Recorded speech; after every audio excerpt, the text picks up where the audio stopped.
Be right on time. Words Never Spoken, episode 13. What is up, audience? I'm so glad y'all still are here. We just have some interesting stuff to talk about, man. You know what I'm saying? The loyal fans that was here from the beginning, you're going to see the journey. You're going to see how we developed into who we are today and tomorrow. Today we have another special guest. You know what I'm saying? Austin is the engineer, usually the MVP, but maybe not tonight. But I'm nah, the so goat. so Hey, what's good, Zenzo? Eli. that was quick. You definitely got the notifications on. What's good, bro? All right, so introducing first the engineer slash original host, now co-host slash producer slash engineer, Austin Toes. Austin, shout out what you want to shout out. What's good, everybody? You know who I am. It's your boy, Austin Toes, a.k.a. Fatboy OVO. I'm living my best life, man. I'm ready to get into this topic. It's going to be interesting. This is gonna be fire, yeah, man. So as I said, we had a special guest, man. This is really wild to me, because I grew up with this gentleman. Um, I'm 30. I probably known him since I was at least maybe 13. So this is wild, and this is a blessing and an honor. So I want to introduce Mr. Detrail Low. Introduce yourself, please. Hello, hello. What it do, everybody? Um, you can call me Trey. Trey is just Okay, fine. okay, okay. Detroit's such a weird name. I was named after like a pimp from the '70s or something like that. Oh, It's for crazy. real? No, no, not at all. Yeah, no. Everybody just calls me Trey. Okay. Happy we could reconnect. I'm happy to be here to talk to you guys. This is gonna be hilarious. This is gonna be hilarious, man. All It's right. one way to put it. Yeah. Yeah. Yo, so look, y'all. This is what the topic is today. Requested by Trey. I think because he's very versed in this topic, I'm very curious about this topic, and I know Austin's going to have input just as good as he always has. The topic is God, the universe, and you got to throw freaking aliens in there, man. You know you got to throw aliens in there. You know what I'm saying? And I'm very curious about the universe, man. I'm very curious about how egotistical humans are, I feel like, because we focus on what we only know and what we see, and we kind of disregard the possibility of life outside until recently, in my opinion. Now, before I get into it, as far as aliens, and this ain't by the script, but as far as aliens, and I'm gonna ask Trey about this later on. Someone had a good illustration about humans that do not think aliens exist is equivalent to you taking a spoon and scooping up water from the ocean and not seeing a shark in a spoon and saying, okay, sharks don't exist. Yeah. It was a very good comparison to how small the Earth is in human life compared to what the universe has to offer. That was Neil deGrasse Tyson, wasn't It might have been. I actually might have seen it from a post you reposted, maybe. But I read Neil deGrasse Tyson's book, The Universe for People in a Hurry or something like that. We'll get into that. First, I want to start from the jump. Look, guys, this is what happened. Me and Trey grew up in the same organization. We grew up as Jehovah's Witnesses. It's an interesting story. We grew up as Jehovah's Witnesses. His path led him out of the organization a little earlier than me.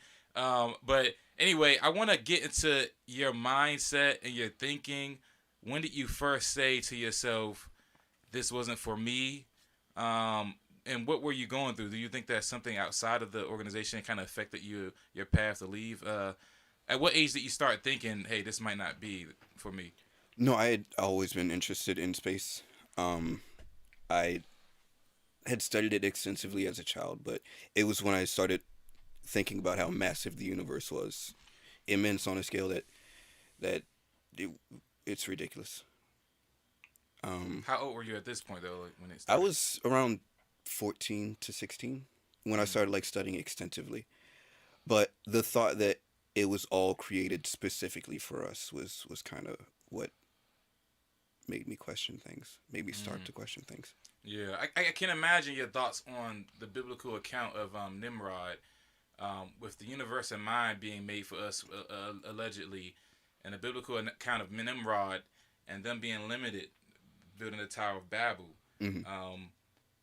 Obviously they didn't have spaceships, but still, Yeah. what was such the pertinent thing, or what was such the urgency for them not to keep building, if the universe was made for humans to discover? Yeah. Was it whatever, or was it protection? That kind of, did that account specifically come to your mind at all during that? No, because it's impossible. We can build like to the upper atmosphere, but we would need a structure so large that, like, they didn't have the support nor the manpower nor the building materials to do what they thought they were trying to do. I think that that story is more of a parable about man's reach exceeding his grasp than anything else. Um, Say that again. Man's reach. man's reach exceeding his grasp.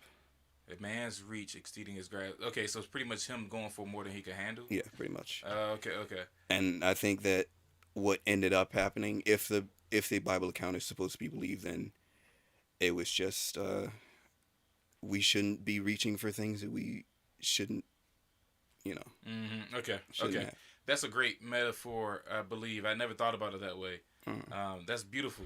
I think a lot of Bible accounts are practical, though. I think that some principles can be applied.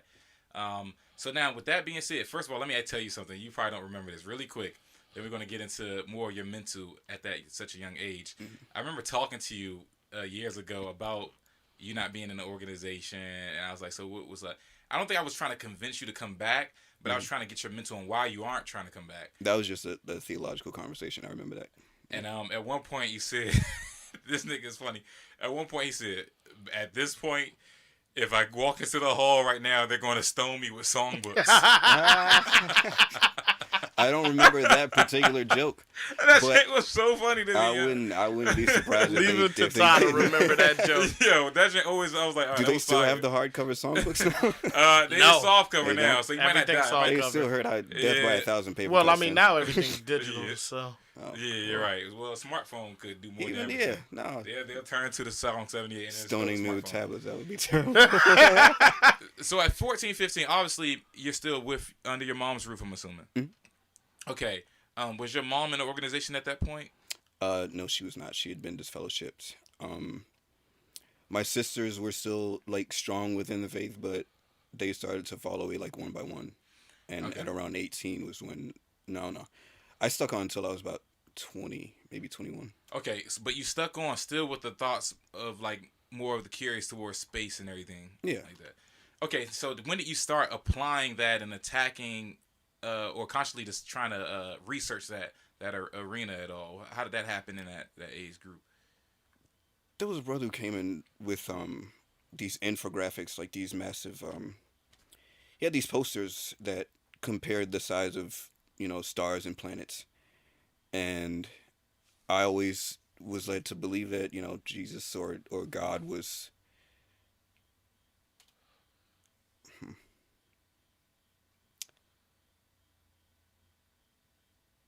Jesus Christ. I gotta stop drinking. But no. Don't say Jesus Christ now. Say no.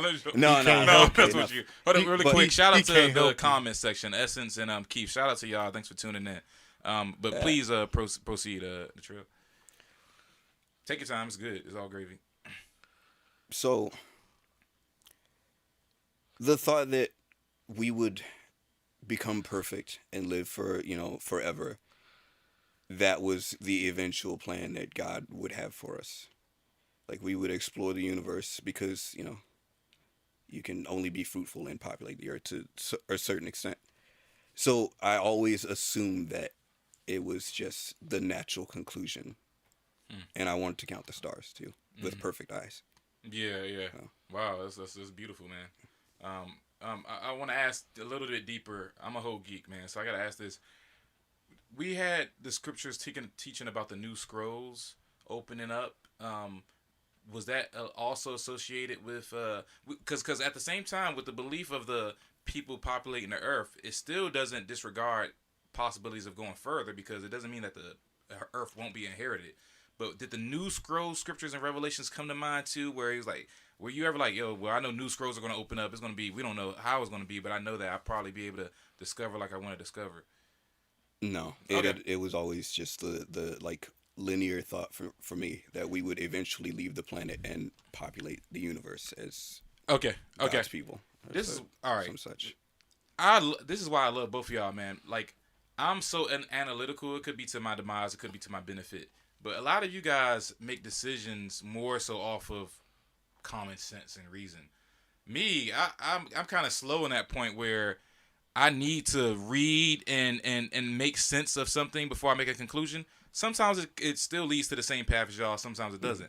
But I admire that from you guys, man, because I think that it's an uncoachable intelligence with that, man. And I just wish I could have more faith in my instinct. And maybe that's a work in progress. But I just want to kind of shout you all out for that. I mean, that's definitely something that it comes with time of learning yourself, like learning yourself, trusting yourself more. But at the same time, it's also is just literally it's an instinct. Like you feel something. You know what I'm saying?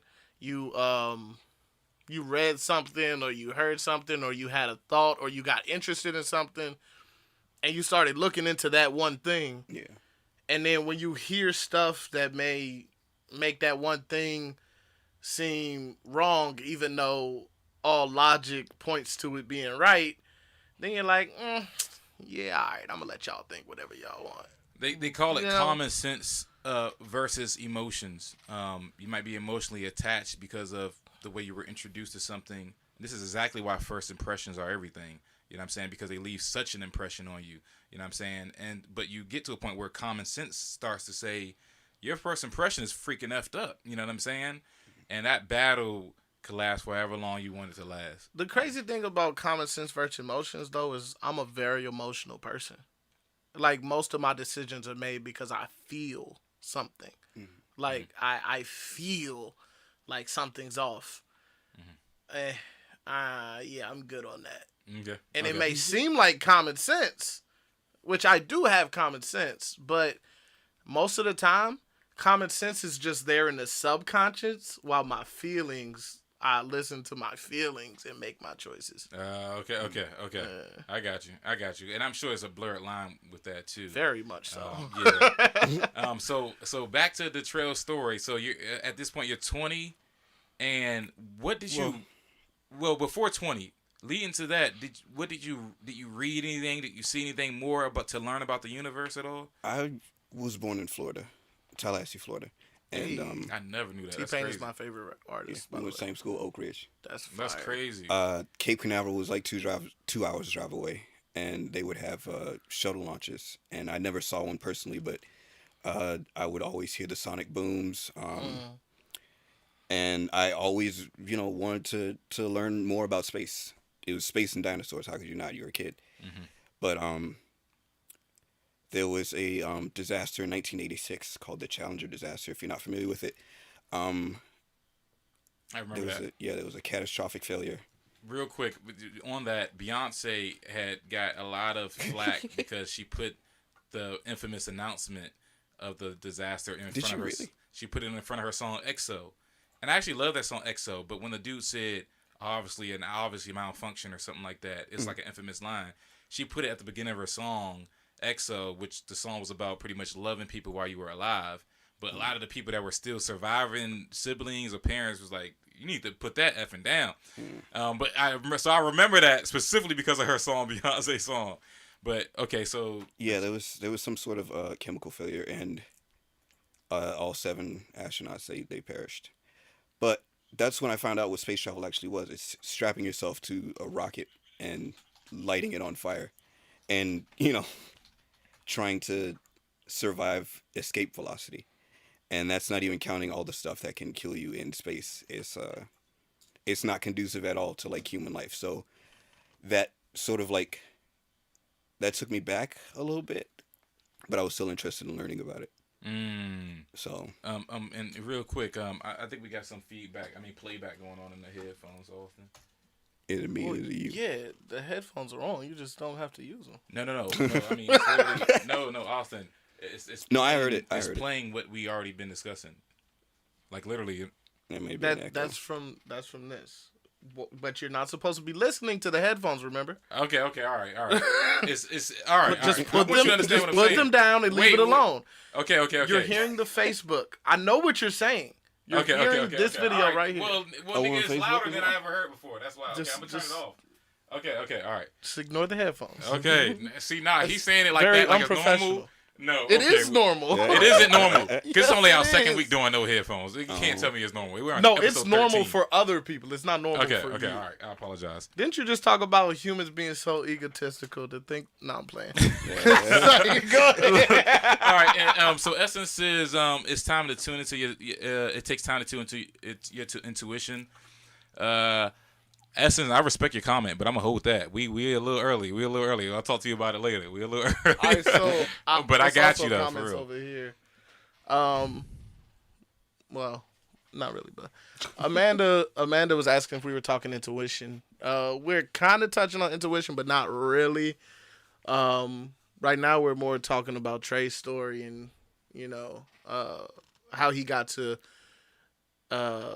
where he is today with like everything he believes and why we're even having this discussion. This was his discussion that he brought up. So that's that. Yeah, Leslie, my birthday's today. Oh, happy birthday, bro. All right, much love, appreciate that. Yeah. But yeah, But continue. so that's obviously what and y'all everybody's good, but yeah, because I love the way y'all just gave me that look. That's cool. But anyway, maybe not. Maybe it's just me. Anyway, audience, we're back to the subject. So that's what had you look more into it. The Challenger shuttle. Yeah. What was some discoveries? And first of all, like, forget the discoveries now. Mhm. Yeah, we'll get into some of the discoveries, but I want to know your peers, the people that you were looking up to. Was anybody discouraging you, or was it discouraging to No. see a lack of interest in this area at all? Not at all. Not Okay. at all. Okay, because this is just that was just your thing. It was just something that I wanted to learn about. It was something I became passionate about. And we were talking about earlier with like smartphones. Everybody's got a phone in their pocket. You can learn anything you want. Every question you can think to ask has already been asked and answered on Google. Mhm. You can learn a new language in like 3 months if you actually Absolutely. Like, apply yourself. Absolutely. It's like 5 So, apps. Yeah. Yep, absolutely. There's like several Yeah. apps. All you have to do is like be interested in something enough to want to learn about it. And I didn't like go to school for it. It's just something that I really wanted to learn about. But at 20 years old, this was 10 years ago. What was your source of information? Encyclopedias. The internet was still like in its infancy at that time, but you Mm-hmm. could still. Well, no, was it? No, Not it really. was pretty Not really. solid. It I was mean, we pretty had solid. LimeWire. God, It was I'm pretty old. solid. Yeah. Actually, LimeWire was almost over 10 years ago. Yeah, Yeah. exactly. Okay, so you use the internet and times, good you learn. All right, so now I want to get into more of your conclusions back then and where they evolved from then. Like at that moment, obviously we know the foundation in the Jehovah's Witness organization. Mm-hmm. At 20 years old, or maybe before that, when did your view of God start to be like in question? The personifications of God. We refer to God as Him. It's dehumanizing to refer to God as a thing or it. But what could God be but something that's outside of this universe, a being that exists outside of this universe. Mm-hmm. So it's we humanize Him because that makes the concept of this being more palpable to us. Yeah, Yeah, we of course. need That's to what do we that. can comprehend. Yeah. Yeah, Yeah, we exactly. need to do that. Yeah, our brain. humans, yeah. I feel like our brain does that a lot for us in dreams. When you, I mean, it's gonna be funny, but when you piss on yourself in a dream, when you piss on yourself in real life, your dream, it does the work for you. You'll go to the bathroom in That's your not- dream. Never happened to me, but Well, yeah, or you're peeing in your dream. Your dream saying, yeah, you're peeing, and this is what's happening. That's why I think your brain is so wonderful. It just kind of it does the footwork for you where it makes up what makes sense. If you even have a wet dream, your brain is saying, nigga, you're having sex in your dream. You know what I'm saying? And even though that happens after the fact usually. But anyway, I get with your point. That's what makes it God digestible to us. Yeah. So is that what turned you off or not believing? it kind of it changed my view of what humans think God is. Like God and the universe are like intrinsic. Our understanding of the universe is based on God. So like all of our planets are named after gods. Like exactly. Yeah. It's the stories that we make up about the stars are about gods battling. This is Greek mythology, Norse mythology. These were just ways that we would romanticize mythology to explain a phenomenon that we didn't understand what we were looking at. Can I ask you something though? Yeah. Because if that's Greek mythology, that means that it originated with the Greeks. Do you believe that's a culture? Oh no, every culture has some sort of Yeah. deity that corresponds to the planets or the sky or Okay, the that stars. was my next question. I was going to ask about the African culture. Did they have Ra, their the sun god. Yeah, beautiful? Okay, continue, please. So and that was actually it. That was Eh, actually it. But okay. yeah, no So tying that into God being something that maybe we just stories that we tell ourselves because it helps. yeah, It okay, helps. okay, okay. All right, so if you were thinking that now, that means that to me that you still was thinking there was a thing though. Or Yeah, I'm not opposed to the idea of that happening. Um, I but think that there might be a God. I can't say for sure that but there the isn't. the dehumanization of God that turned you off to believe there was a creator though. Yeah, I'm not opposed to the idea of there being a creator. I also think that it could have just sprang forth. It could have just been an evolutionary accident, but I don't know. I wasn't there, so Yeah, for sure. Okay, so you're pretty open for other yeah, opinions, but you have your own like thoughts if you were to take a guess and everything like that. yeah. Question for you. Because we have a comment. When it's not showing up on that screen. That's why I'll be pulling this one up. But Excuse me. the question is, she asked like astrology with with something you were saying like the god deities correlating with the stars and sun and all that good stuff. I'm going to kind of hijack her question and ask what you think about astrology and origins and all of that stuff. I think it's another like form of religion. I think that the stars and planets don't have any real effect on how we live our lives, what happens to us, unless there was a star on the way to this planet to destroy it or something like that. But I love it romantically. I love that idea romantically. Okay. Okay, you're saying like And it's fun to think about. yeah, it's fun to think about for me. Okay, so look, all right, so I respect that, but with that being said, and this is why I can't be aggressively against it. Have you ever studied the concept of, because most people don't know. Most people that look at the signs, they really don't know the concept of why, if you're a Gemini, you have this. Have you ever studied it that deep? Because that's something I'm looking forward to doing. I have a rudimentary knowledge, like a little bit more than most, but not too much. Okay, but still, the knowledge you have hasn't moved your opinion on that. I'm Okay. an air sign, by the way. But yeah, You said what? I'm an air sign, by the way. Oh, really? Yeah. Because my thing about the astrology He is signs too. is What? no, I'm a Gemini. You know what I'm saying? That's what I just said. Yeah, he is too.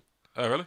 No, y'all too. No, we are Gemini. I thought you said you're an Aries. No, he I said he's I'm an air sign. Oh, okay, my bad. See, that's how much I don't know about that. So the Gemini sign is an air sign? Yes, Okay, Which one, Leslie? Oh no, what's your birthday? June 20th, right on the line. So Cancer. What year? 88. June 20th, 1988. We have Leslie in the comments. She does all that. Oh, word? Yeah. Oh, All that wow. good stuff. And I'm June 12th, if anybody wants to know. June 12th, 1990. Nobody cares. It's like y'all. Somebody might know. F you.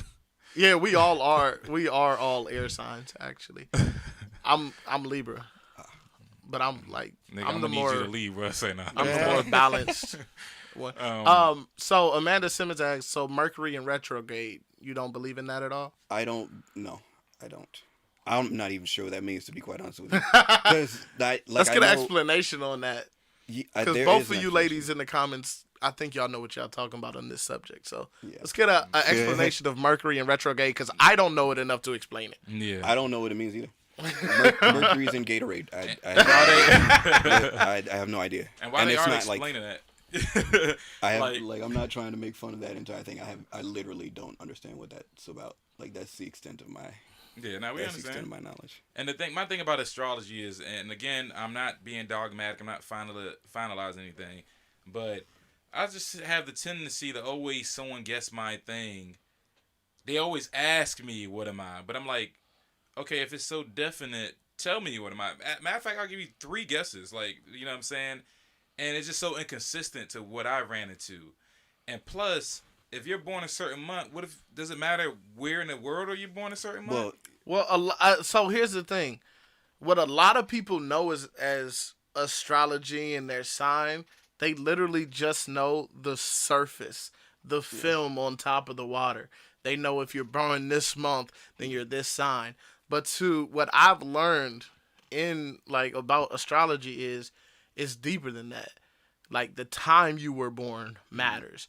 And then it goes so deep. Like you can literally be like freaking 6 to 8 different signs. Yeah, which is weird. All in different ways about you. Like one of my friends sent me like a mock up of whatever, of my entire joint. But we didn't have my real birth time, so we just put midnight. We just put 12 a.m. Just to be generic with it, whatever.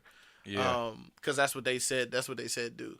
I actually have the explanation here. But yeah, most people just know the surface level. Yeah. So when you're talking to people and you're asking them stuff, they can't tell you anything that makes sense because they don't know what they're talking about. For real. That probably They has just been know turn-on. they know the pop culture version of astrology, You know what's but interesting? not the truth. The way of that it. the solar system moves, the constellation that would correspond to your sign actually isn't. It's off by like several thousand years or something like that. Neil deGrasse Tyson was talking about it. Really? I forgot exactly what interview it was, but yeah. I got an explanation for you. 3 times a year, it appears as if Mercury is traveling backwards in the sky. Oh, yeah. We refer to these periods as times when Mercury is in retrograde motion or simply Mercury retrograde. These times in particular were traditionally associated with confusion, delay, and frustration. That's okay, so that's what them niggas was talking about earlier this year. So earlier this year, I remember that. you know how everybody was like going crazy, and this happens it happens every year. Yeah. It's a certain time where like stuff just seems off. Yeah. Like full things moon. are weird. Like and everybody's just seems off. And then everybody's like, well, you know, Mercury's in retrograde. It's like saying there's a full moon. Yeah. Exactly. Yeah. Okay. You charge your crystals in the full moon. Yeah. Okay. But yeah, I gotta look into that. Honestly, who was that posted that? Amanda Simmons. Yeah, Amanda, I appreciate the input. Honestly, I have to look. Trust me, I'm the type of nigga yeah. that I'll figure out questions. I I'll have a find crystal, and by dig the way. questions that I have. I'll really? dig until I'm satisfied. Stormily. Yeah, It's fire. But yeah, man. I mean, like as far as astrology, I respect the thought of it so far. But I just haven't done enough research to look into it. And then what There's I don't something like. I want to look into as well. What I don't like also is I think it's a scapegoat or a cheat code when they say, well, you're this, and then you're this night, though. So you could be this. It's too easy to say that. It lumps people in. But into, sometimes you're this, though. Yeah. But only times I'm like, you could throw and toss up a rock for anybody that fit that description. You know what I'm saying? Honestly, the astrologist heads are going crazy right now. Like, you ignorant mother. But I'm just saying, like, I'm open to learn more. But you about know what you sound like. Well, it lumps people into 12 categories. I think I sound like a reasonable guy. Well, No. but it lumps people into 12 categories, and you know we got enough discrimination based on like race, color, creed, But see, sexuality. I think it's different with my view on signs is much different than that because I don't know enough to break it down to you. Yeah. But because I don't know it as in retained it. Yeah. But I've seen and looked into it enough to know that it's not as simple as what you've been told. Like the way you're describing what you've been told is very, very, very basic and generic. That's why I say it's the pop culture version. Yeah. You haven't spoken to anyone in a legit setting where you sat down and was able to like go up. Like if you sat down with Nancy in a real setting, not just here on the pod when you got 30 minutes to talk about it. Yeah. But in a real setting and actually learn that's what it's about on a deeper level, like what it really is. Yeah. It's going to change things. It's going to change what you're saying right now because you're everything you're saying, everybody you've talked to has been on a pop culture level. Yeah. Everything I'm saying is a rebuttal for the surface guys. I haven't sat down and learned, but I look forward to doing that. And my opinion very well may change. I'm looking forward to it, man. Do we have another one? Josh Mecanico, I hope I said your name right, said we should look into alchemy.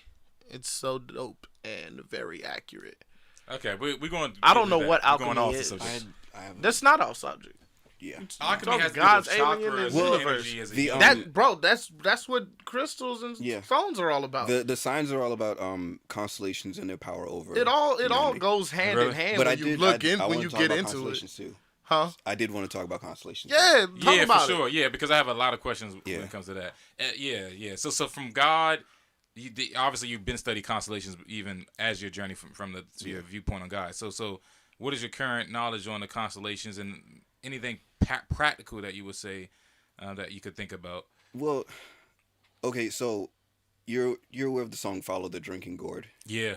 That song we used to sing it in school. It was about the Big Dipper.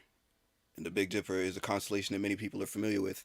And the reason that it's so significant is because one of the stars points directly to the North Star. If you followed it, you get to freedom.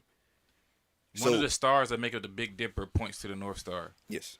So the Big Dipper isn't something that you could randomly turn to and do the lines in your head and say, yeah, that's a Big Dipper. Yeah, no, it's easily recognizable. It's taught you know what you're looking at when you see it. Like Orion, the Orion constellation. Okay. Because I've thought I saw the Big Dipper, but I would turn to the left and kind of say, well, if you do that, that looks like the Big Dipper. You know what I mean? Is that kind of is that believable? It happens because there are two. There's the Big Dipper and the Little Dipper, which they're pretty close to each other. But yeah. Oh, really? Yeah. Okay. It's almost unmistakable. Okay, so what is the Big Dipper leads to the North Star, which led them to freedom? Yes. Obviously, because the South was the most enslaved part of it. All right, what is the North Star though? Like, why can we trust the North Star? The North Star is Polaris. It is a star that remains fixed in the sky, relative to. So the Earth is spinning. Yeah. And when the Earth spins, the constellations that we see change, but this star, it remains in one position, more or less. Okay, So because the it's Earth reliable. spins and it spins at the same position or whatever. To us, it remains in the same position. Yes. Which is always So to the like north. a coin spinning, the top is always going to face a certain way. That's Yeah. Yeah. Oh. Okay. All right. So even if something's spinning along the coin, along with the coin, and that's equivalent to the North Star. Yes. So what is that? You said it's Polaris. Polaris. Yes. I And know it's a very fixed- little about it, but But is it a fixed? It's a fixed planet, obviously. well, no, it's a star that it's very far away from us. So anything that would have happened to that star, we wouldn't know about until several light years after it. Well, several years after it happened, due All to right. the information. So hold on. So stars are planets, right? No, stars are gas giants. Well, they're gas. Our sun is a star. Okay. All right. So when you speak of stars, like the He North didn't Star. listen in school. He didn't listen in school. No, I was a class clown. Yeah. Nah, but so like, nigga, I heard stars were planets in school. No, you know what I'm saying? Stars and planets, they two totally different things, baby. Well, I'm saying because you didn't know the sun was a star. No, I knew that. Oh, it Yeah, didn't yeah. sound like it. But Yeah, no, I Oh, knew. okay, yeah, okay. yeah, I definitely knew that. The difference being No, that, I'm gonna say some ignorant stuff, but that wasn't one of them. I knew that. But look though, so all stars aren't. When you go to a star physically, hypothetically speaking, you're not gonna always find a solid body. Is what you're saying? No, it's a thermonuclear explosion that is going off constantly all the time. So if you get away from the Earth far enough, it won't look like a star. Well, no. Okay. All right. No, the Earth is a planet. The Earth Yeah, is a planet. I know, yeah. but I know, but I thought far away. I'm sorry. Nigga, No, all far right. away- So look, far now I away, gotta it's defend a- myself. Now I'm getting insecure. Far away, it's a light. It's a very faint light, but if you get close enough, you'll see a massive explosion that's just What do you want me to look up? going outward. Look up false color images of the sun. All right, this is my thing. We know that Mars, Venus, Saturn are planets, right? Yes. Can we not look up in any given night or whatever, and it looks like a bright light to us? Yes. I can point to you. Saturn's visible right now. Jupiter's visible. Venus is visible, like towards the. Yeah. That's what I'm talking about. This is what you would see if it weren't so bright. These are X-ray. These are X-ray images of our sun. That's crazy. These are That's what stars X-ray look like. images of the sun. Yes. All right, you freaking kidding me? Why is it what called false color? Is that the same as X-ray? It's a false color image because it allows us to see sunspots. It allows us to see solar flares. Yeah, because that's a flare. Yeah. That's a flare. As a flare. Yeah. Because that's where that a current explosion is happening right there. In the moment of this X-ray picture. Okay. All right. So like my example of Mars and Saturn looking at a bright light, even though it might not mean a physical star, but I would identify that as a star. It would look like a star to us because it's reflecting light from the sun. Right. Okay. So with that being said, some stars that are reflecting light are indeed planets. Yes or no? Yes. Thank you. Okay. All right. Okay. So You know what I'm I saying? get what the question was. Okay. Okay. All right. That's cool. All right. So some more of the constellations. So we know about the Big Dipper. It's not you. No. I was saying thank you on the low to Austin. I didn't even say nothing. I never questioned whether a star was a planet. This is like some Joe Button stuff, really quick. My brother's calling me. Hold on, real quick. What do you have, baby? I'm just gonna tell him to come right in. He might be right outside. Oh, Quincy, yeah. Yeah, you at the shed? It's dark outside. I'm filming right now. follow the red light. We'll do it live. Nah, it's like this is 4311. 45. You believe in super Earths? Like there can be life in another universe? Yes. I believe that I think that if there is no life besides us, then it's just a tragic waste of space. I also think that the universe is simply too large for it to just be us. That makes a lot of sense. It's just too big. Yeah. It's too big. I was having a conversation with a friend earlier, and this might go backwards a little bit because it's on the God subject. That's fine. And so my problem with a lot of religion is all religion is dogmatic and nobody has proof of anything. Literally, nobody can prove that there is some other worldly thing or some other side. Mm-hmm. Nobody can prove what's on the other side because nobody can see. And the only person that we have that has told us that he was been on the other side and on this side is Jesus. Yeah. And Jesus was, I don't know how many years ago. And then the book that tells us about him, he didn't write it. Yeah. Other people wrote it. Yeah. So how can I there's nothing you can do to prove that. So I was having a conversation with him and I was like, there is a very real realm or possibility where everybody is right. Yeah. There could be something on the other side. There could very well be one true God who has shown himself or that all these, not shown himself, but all these different people have made what they know or what they can explain as their God. And they could all be talking about the same person. Or the same thing. Yeah. You know what I'm saying? Yeah. But there's no way anybody, nobody knows. We don't know. It's literally impossible. That's why I say I'm agnostic. There's no way I could possibly know. Yeah. What could possibly be more alien than God? It's a being that exists outside of this universe, outside of time. That created us. That created everything in the universe. And the universe is so massive. It's so gargantuan. It's a being that is not of this earth. That's the definition of alien, is something not from this planet. Yeah. All of his emissaries, his angels, every time an account in the Bible, every time someone sees an angel, the angel has to go, no, don't be afraid, because angels were terrifying. They were actual alien emissaries of God. And you know what's crazy about that? What people don't understand when they say aliens don't exist, every time a human goes to another planet, the human is now an alien. Yeah. You don't own that planet. Yeah. So you're an alien resident to that planet. That's another thing. I started with plants. If plants is a life form, does a plant life form exist on another planet? You know, that would be an alien life form. Yeah, they think that there's not a lot of evidence, but they think microbial life or early plant life. Yeah. See that's super weird to me, but it's very interesting. Now as far as first of all, we probably got to get into what aliens would do if they got here anyway. Okay. But look real quick, the constellations. We immediately become somebody. Amanda says, precisely. That's exactly. If we could believe there's a heaven and a hell, how can we not acknowledge aliens? Precisely. Yeah. And you know what's a fun fact? So many people these days only believe in what they can see. Yeah, that is true, Brian. In essence, is nobody has proof of anything. Yeah, that's Well, why. that's what I said. She was just quoting me. Oh, okay, okay, Yeah, okay. Yeah. My bad. I must have missed that. Dag. Oh yeah, and also the thought of dang, I lost my thought reading the goddamn comments. So here's the thing, Brian, to your comment. Yeah, so many people these days only believe in what they can see. That's very true.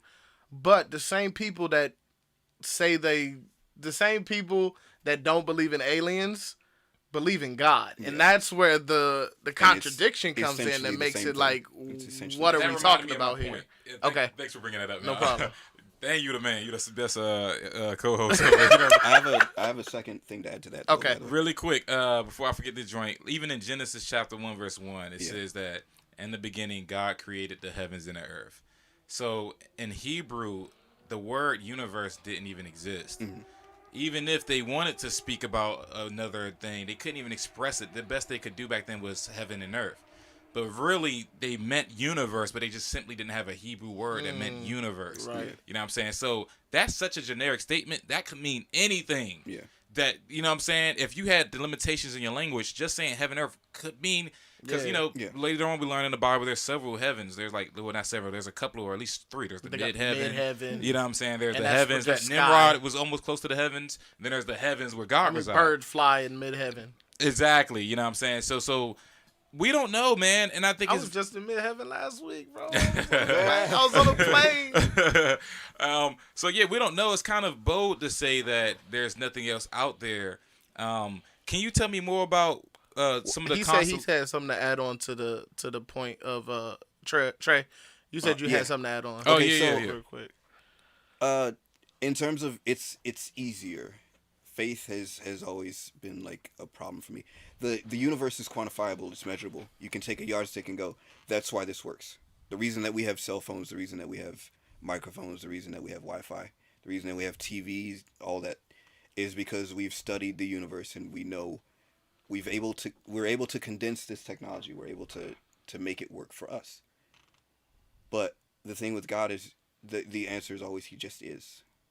He just is. You can't question it. You're not allowed to question it. Right. Why do you think that though? Why are you not allowed to question it? Because I don't think that there's one solid answer for that. It would vary depending on the person. It would vary depending on their background, their religion, what they've been taught, societal standards, all that. Yeah. All right, so look, I'm glad you brought that up, man. It's a lot of stuff that I'm curious about. Look, man, don't you think? Okay, first of all, look, I'm not a flat Earth guy. I don't understand how people can be convinced of a flat Earth. I wanted to talk about In that. my opinion, there's just too many people that have to be in on it. Yeah. In order to pull that off, man. Someone's giving the secret away. We really don't really keep secrets like that deep, for real. Yeah. And plus, if you talk to pilots and snipers, even snipers who have to calculate the Earth spinning on around in order to make their shot work, this is facts. Pilots who have to calculate their flights, GPSs and cell phones, like you mentioned, satellites, bruh.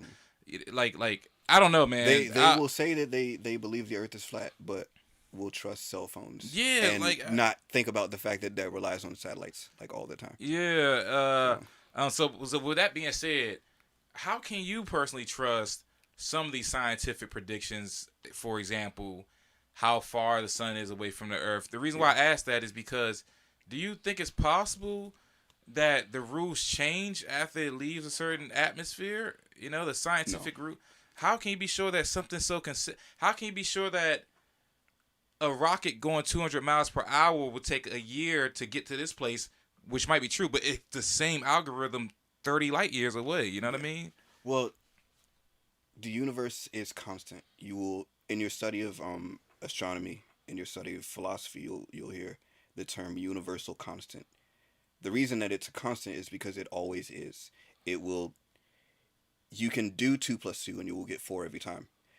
You can do an experiment. You can test out a theory, and if that theory works, you find out why it works. So, yes, I believe that 2 + 2 = 2.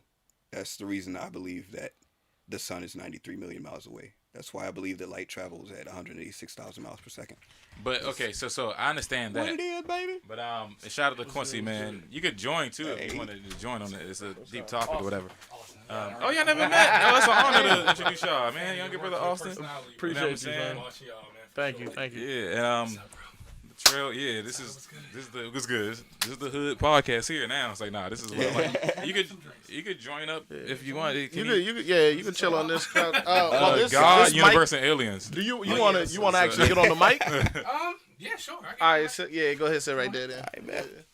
All right, yeah, because I mean, I read Neil deGrasse Tyson's book, and for me, I'm still a believer in God. Mm-hmm. And one thing that I do know, or that I think I learned, is that like for example, so as far as we know, scientists can. You don't need to have headphones though. So scientists can explain black holes. Hold on, let me just acknowledge this real quick, and we welcome all comments. So we appreciate you, Brian.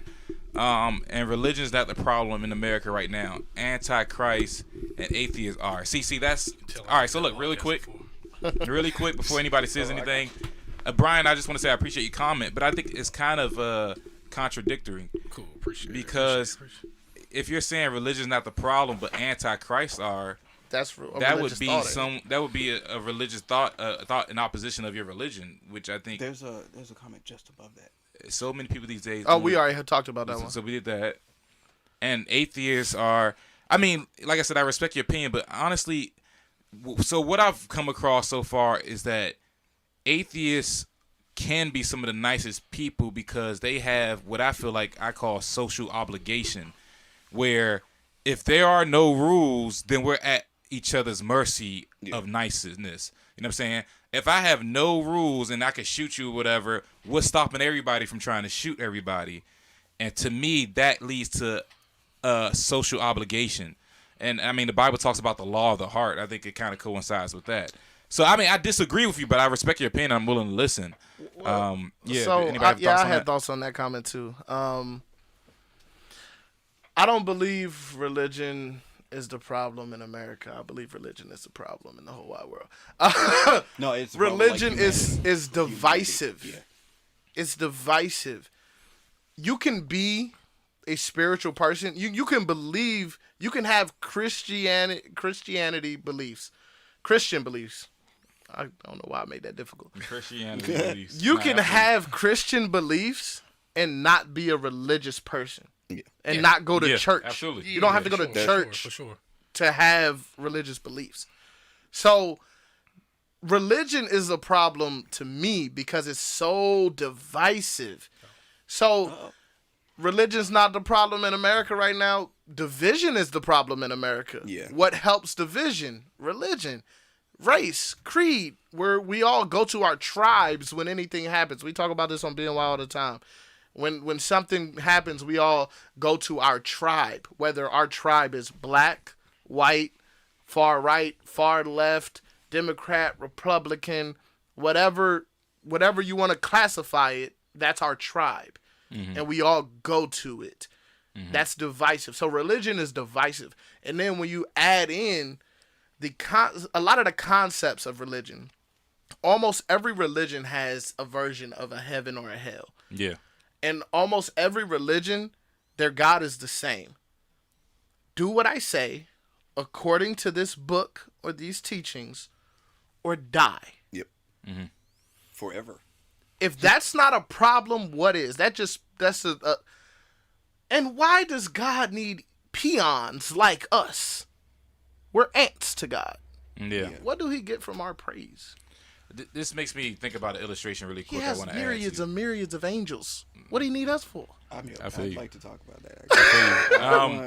No, go ahead, talk about it, please. To add to religion being the problem, I don't want to say that my study of astronomy has led me to believe that there is no God or anything like that. I understand mankind's need to believe in something larger than itself. I would never deny someone's need to be a part of a system that they feel supports them. For most people, it's God. For me, it's the universe. That's just why do you feel like we need to that though? What? Because and I know the answer. I'm asking for the audience here. Why do you feel that we need religion? Or why do you feel like humans in general need something higher to make them act a certain way? Because humans behave differently when they believe they're being watched. You act differently when you got a security camera on you. That was a quotable. Yeah. That was a quotable. So, history has proven that it can be beneficial, but it's hurt a lot of people. All right. Yeah, I got some comments that go into each other, so Yeah. I'm gonna just tackle them all and we can address them. So Amanda, thank you so much for everybody that's commenting. Thank you so much for being it's a lot of participation engaging. today. Yeah. So Amanda says, so I believe in God, energies, and the universe. I can't stand organized religion. The Bible was man-made, man-written. Wanting us to believe in only one way and one way only. There are so many different Bibles. Hence, we are supposed to question. Hence, we aren't supposed to question anything outside the Word. And then Josh told us what his video talks about, so we'll get into that later. But then this quote right here is like so legit. My God is the real God, and yours isn't, and I have no way to prove it. Pretty much. That's pretty much what it is. And we got another one up here. I can't read that as well. But. So Essence says that they need religion for structure. Precisely. It gives their life structure and purpose. Yeah. Finding purpose without religion is much harder. It's scary for us to think, because if there is no God, then everything that we go through every day is for nothing. God isn't prepping us for anything. We're just suffering. Yeah. And that is a scary thought to people. They don't want to believe that it's all for nothing, but that isn't such a scary thought to me. It doesn't bother me that much. Okay. Yeah. And again, touching on the consistency, the universal constants, really quick. Look, man. So we acknowledge that as far as the universe, scientists, they can't figure out what the black hole is or something like that, or black matter or something we like know that. precisely what that is. It's We something know called dark energy. dark is matter, what I we're- think. It's a fact, Brian. It's That's a fact.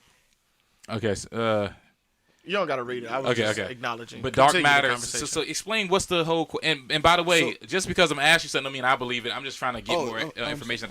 What's up with the question in dark matter? What's going on with that? It's an energy in the ever since the proposed Big Bang, the universe has been moving outward, and it moves outward. It's been moving outward for 13 billion years now.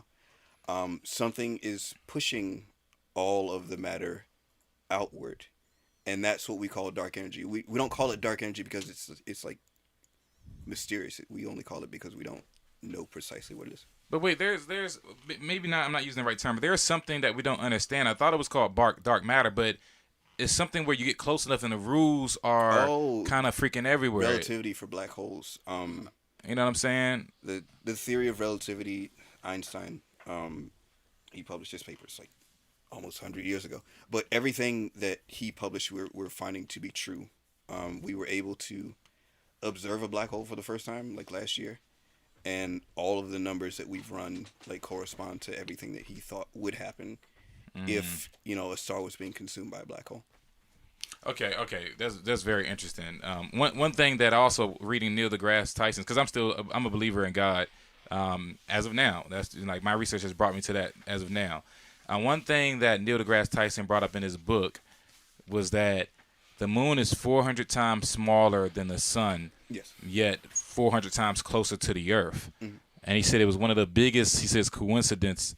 And to me, I was like, let's keep it real. Really? Like how possible really is that to be coincidence to you? Like how does that work? Like it's only a coincidence because it benefits us. It's a thing that life would be really different if it didn't exist, Right. Do you agree with me? Because I still feel like that goes to, like, us questioning why things are the way they are when they benefit us, or when it just so happens that we need it.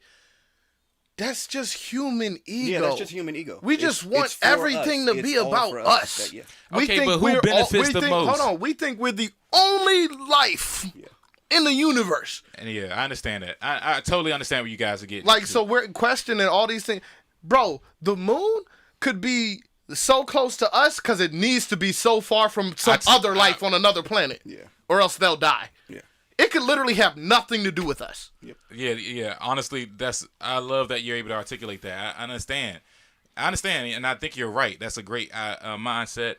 But as far as the Earth, though, do y'all feel like aren't we the most benefited beings from this planet that or we not? know. We know of, yes. But we are a relatively new species. We used to have to fight animals for dinner. We've become the dominant species on the planet. But So doesn't it seem like this could potentially be a gift for us then? There's just this Earth. What points to... Everything seems like it's set up for us to be freaking roaming and dominating on it. and that's where like a lot of Western religion that focuses on the fact that it was all made for us. That's where that whole thing lies. I don't think so. I think that we are a biological accident, as bad as that sounds. I think that we sprang forth from the ecosystem, and we feel we're different from the very ecosystem that we came from. Like, if we were still in the food chain, we would be feeling very different about our privilege on this planet. So I got a question with that, and I want to get deep. to this comment because it goes right to the crux of what this pod is about. So I'm gonna get there in a second. But so when it comes to, I lost my thought. I'm gonna get to this comment, and if I bring it back, I'll bring it back. Remember it, but I'm Just want to throw it out there. Universal belief, to me, whatever you put out into the universe. So she's saying what universal belief is to her. I believe that's what she's saying. Whatever you put out into the universe, energy is what you will receive. She's curious to understand better what exactly your belief is in so many words when it comes to the universe. Like, what is your belief in the universe? The universe is constantly dying and being reborn. The reason that the sun exists is because some star exploded several billion years ago, and it created a nebula that created a star nursery, and all of the gas from that material was made to use the sun. Whatever wasn't used to make the sun we used to make the planets, and whatever didn't get used got coalesced into the outer atmosphere. I mean, the outer solar system. Okay, and that was great for such a deep question. That kills the Bible from the very beginning for you. You could argue that was just God doing that. Yeah, that's the thing about the Big Bang Theory. Because scientists still don't know what was the first creator of the DNA molecule or whatever, the micro. Go ahead. My thought about that is if this is an interesting thought problem. If an event as complex and powerful as the Big Bang requires an explanation, then a being as complex and powerful as God would also require an explanation. But you can look at it from both sides. It's exactly the same thing. Yeah. You can't look at the same. That's dope. But at the same time, that's because that is dope. You know what I'm saying? I need to bring this nigga to my battles for real. He's gonna be the best hype man ever. I swear. No, trust me, I will. Trust me. But at the same time, that's just because. Well, I can't say just because, but that can be because we are born to believe in a beginning. Yeah. Right? You know what I'm saying? That's not not having a beginning is unfamiliar territory to us. Yeah. But in an argument for atheists or agnostic people, this is what scares me, man. We can look at a microscope and we can look at DNA structures. We can look at a microscope and look at DNA structures. My bad. We can look at a microscope and look at DNA structures, and we can see how complex their movement is. And just one of them things, they can form a molecule in us, which then forms something else in us, then forms our organ, then forms us, right? Mm-hmm. So on the ego, putting our ego down, what makes us any different from a smart A molecule moving around and coinciding with other molecules? You could argue that the molecule is smarter than we are. You know what I'm saying? Yeah, but I'm saying the process, we just so stuck because of of our view. The process could keep going, and then maybe the Earth is another molecule that works along with the universe. You know what I'm saying? Can you look up galactic filaments? Yeah. So, what measure is non-human? What makes us so special? What is different about us being born and dying as opposed to a star being born and dying? Like, say that again. What's the difference between what? Us being born and dying and a star being born and dying. Like, are we a part of we think we're separate from the ecosystem that we sprang from, but we also sprang from the stars. But I think that I think reproduction is very special quality that we have that the stars don't have, right? No, they do. Okay. But, I see bro, what you're saying. it literally dies and it dies and comes back to life over and over and over again. We need another person to create life. Yeah. Yeah. The carbon in your body was made in a star several billion years ago. Okay. Everything is coming from everything, and everything dies, and then everything, and that's magical. I mean, that could be. That's why I believe in Avatar, not the animated one, the real movie. There's some truth behind the beliefs of Avatar. with the cartoon. The blue. Oh, I know what you're talking about. Not you the mean? cartoon. The The movie. What you mean? I So would go in with the cartoon movie, more than the movie. the what were they called? The Navi. The Nabi. Their belief was, and I'll pull the filament back over in a second, just in case there's comments. But their belief was everything is connected. Mhm. All life is connected. All from plants to animals to their beings, everything is connected. And to me, and I may not believe in directly how they believed it, but how can that not make sense? And when I ask that question, it goes into just what Trey said. If the molecules in us came from something that we deem as Inanimate, yeah. We deem as we're so much more special than because we have a logic and we can think and all of this stuff, right? Yeah. But if you break us down, we're literally, without that, we wouldn't even be. Yeah. Without that thing. Yeah, right, So everything really is connected. Right. You know what I'm Even saying? if you believe in the Bible, if you came from the earth, that means everything came from the earth. Yeah. When you die, you go back into the earth. That means everything goes back into the earth. Yeah. So how is it not connected? and then when Dead the star bodies, goes supernova, the star goes supernova, and all the genetic material that we've left behind on this planet gets spread out somewhere else. Yeah.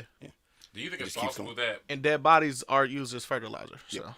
Do you think it's possible that this is our second go around on this planet? That maybe some huge disaster happened I think 100,000 years ago, and they had No, iPods too, and they started over. Joe Rogan has a funny joke about that. He Facts, thinks essence. about he talks about how the Egyptians were such an advanced culture, and he thinks that one day something wiped all the smart people out. And Yeah, I remember seeing that podcast. Yeah. And go ahead though. It's a great freaking story. he thinks that something wiped all the smart people out, and only the dumb people were left. So they were like, well, I mean, how did any of this stuff get here? So they started drawing like dogs on people's heads and everything, and that's why the hieroglyphs look like that. But Yeah, I yeah. had another thought. My bad. It's gone. But anyway, the galactic filament. You're looking at can you click one of those want this pictures? one? No, just the the pictures? images. Just the images. This is the theorized cosmic web of the universe. This is what the universe would look like if we could zoom out. Now, this you're looking at trillions and trillions and trillions of galaxies. Now, look up neurons in That's crazy. brains. Oh, I've seen Whoa, that. you said trillions and That trillions? does look Trillions like and neurons. So hold on, what's a cosmic web? What is that? The cosmic web is what we believe makes up the universe. Galactic filaments are large sheets of galaxies. It literally clusters looks of the galaxies. same, bro. I've seen this. The neurons in your brains. Yeah. It literally looks just like a smaller version of Yeah. the galactic filament.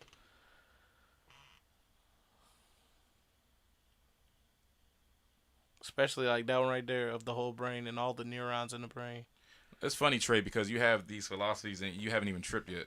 And that I'm like I kind of wanna. I'm This so afraid. man, that already. this man stands by tripping. I'm hip. I'm hip. Man, look, I've man. heard It stories. ain't for everybody. For the record, it ain't for everybody. I've heard the story. But anyway, that's one of them things where you join on somebody and say, "But that's my man." Though. What's that?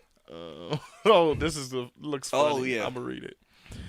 I got some weed in Oregon and smoked it when I was on a hill yeah. in Yellowstone National Park at night, looking at a billion stars with a Yeah. full moon, and could see, like, I don't know, deep into the universe with the naked eye. Yep. I was engulfed in the awesomeness and presence of God, and God revealed to me how insufficient I. Wait a second. Just off of weed, though? How You'd be insufficient surprised. I You'd am. be surprised. I'm gonna God- explain why he saw what he saw. God also gave me a conclusion to a problem that was plaguing me my whole life, with my dad, 3 uncles, and grandpa being pastors. To me, studying theology and then having friends from other religions, and became confused. God told me there is the creator and the created. Then a huge burden was lifted. Yeah, man. He was tripping. He was tripping balls. No, I was joking. But No. The reason that he was able to see what he saw was because of the reason we don't see a lot of stars over on this side of the planet is because of a lot of light pollution. Yeah. If you have like no lights, you can see the arm of the galaxy that we're standing on. It's crazy. I've never seen it for myself, but there's beautiful images. I guess we gotta go to Yellowstone National Park. I would love to. I want to do that. I want to go somewhere with a telescope and there's no lights, and I can just like see the universe. Like Yeah, actually see man. it. I mean, you're so more Any sold on it desert than in me, and Arizona. you haven't even tripped yet, man. Like when you trip, you get it. You just get it. You just like, and it's so overwhelming. I mean, I started crying, and I was kind of like, On what exactly? First LSD, aka Impressive. acid. Okay. You know what I'm saying? I didn't have the same experience as him on then- acid, but you know. Yeah, then later ketamine. Yeah, it was wild because he took a lot, but he didn't get the visuals. He got the internal feelings. Yeah, I still learned a lot about myself. You know what I'm Really? saying? Yeah, and I don't want to do it again. I'm good. That's fair. You know, I It's learned a fair. lot. I'm good. I know. You gotta face You know. up, like you gotta face some ish, man. When you on Yeah. it, you ask yourself questions, and if you That's- get to a scary question, don't stop. Say, "Nah, we're gonna figure this question out." Yeah, that's if what I'm it's most gonna afraid hurt, of. but so anyway, I just felt like For what we real. are. Like my ego was gone, and they call it ego missing or something like that. Ego It's death? they call it like death, ego death. Yes. And it's kind of like, oh, I'm nothing. This is, and that's why hippies have that attitude when they come up. They're like all about love, you know, because they're like, nigga, we're nothing, but while we're nothing, we're gonna help each other do what we want and be happy. That's why they're all like, yeah, dude, it's whatever. That's why they get more to earth and they start, dismissing like the electronical stuff because they experience stuff that humbles them in a way where, nigga, we are nothing. But while we're here, let's love and support each other because we got nothing else really to do. You know what I'm saying? Yeah. And it's just such a beautiful experience, man. I mean, words really could describe it, but it's amazing. Everybody has a harmonious description of it if you go to like YouTube. You know what I'm saying? So Yeah. okay, so my question then with that, because what is it? Do you think? And I don't even know if you've thought this deep into it, aside from the fact that it creates a chemical imbalance that causes you to whatever. But have you ever thought past that and thought that it's something spiritual, that it could be a God thing Yeah. Joe Rogan behind calls it? it the DMT realm. It's like Yeah. you're seeing a universe where all those beings exist and they have direct influence. Yeah. Yeah. I mean, I really believe that. I believe that everyone in this room has the ability to tap into it sober.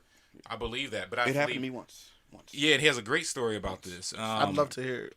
Yeah, I want you to get into that. But In a second, his story yeah, kind of you got it. confirmed my theory, and it's kind of like the spirit realm is just on looking humans like they almost got it, kind of. You know what I'm saying? But tripping is just a shortcut. Yeah. Anything you figure out on tripping, you can find out sober. It just takes way longer. Okay, You know what so I'm saying? check this out. I was talking to a young lady on Saturday. Y'all can follow her on Instagram at finding TC. Finding ATC is finding all the chakras, right? Okay. And in her belief system, I can't explain it in depth, but I'll explain what I remember. And part of her beliefs, she believes that not that our spirit is within us, but that we are actually living within our spirits. So you know how So we somebody will- will enter a room and they'll say that this person, whenever he comes in a room, he just takes the space out of the room, Yeah, even though he's just one small person in the corner. yeah. That's how I logically believe her her That's her how belief you system. analogize it. With Yeah. her analogy. Yeah, that's how it makes sense to me. Is so she believes that our spirits know what they like, what they wanted, what kind of what they are, what spirits they are, and they created Ayahuasca. Hell yeah. they created a Oh, yeah, he being they materialized a being to achieve what it already knew it wanted to do. So she's saying that's the beginning of humanity, or No, I didn't say that. I just said this is her belief system. I didn't say you said it. But I'm asking you. No, I don't. okay. I didn't ask her that. I don't think that way. Okay, I don't okay. think that way. I'm a Okay, feeling let's see. guy. Okay. I'm not analytical. Okay, I don't okay. think that deep. I'm listening. Go ahead. So when she said that, I don't know. For me, certain things for me that I like is some things that I connect to about that, because let's think about the fact that before we let ourselves be influenced by what we're taught by parents or our Society, elders, yeah. most kids already know what they like, what they want to do, and what they don't want to do. Most kids know that, and they're honest about it. I don't want to. Kids say that all the time.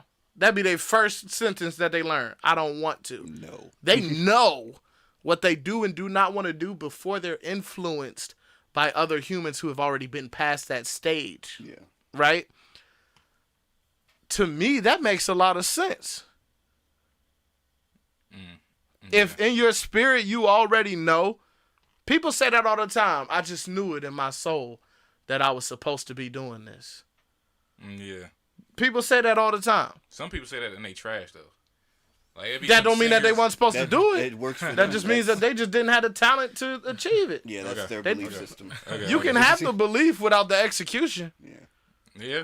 I mean, yeah. You In can that have the case, will without the execution. I feel you. I feel you. Not You know what I'm everybody saying? is going to be talented at what they feel they should or what they should do. Because Yeah. listen, like I said, it's not something that we're diving deep into. I'm not saying we're going to dive deep into the, okay, well, if it could create it, why didn't it make it this way? Yeah, or that no, way, I'm this sure it's way? a deeper conversation. I don't know none of that. Yeah. But what I'm saying is, on that surface level that I had the time to talk to her about it, Yeah, yeah.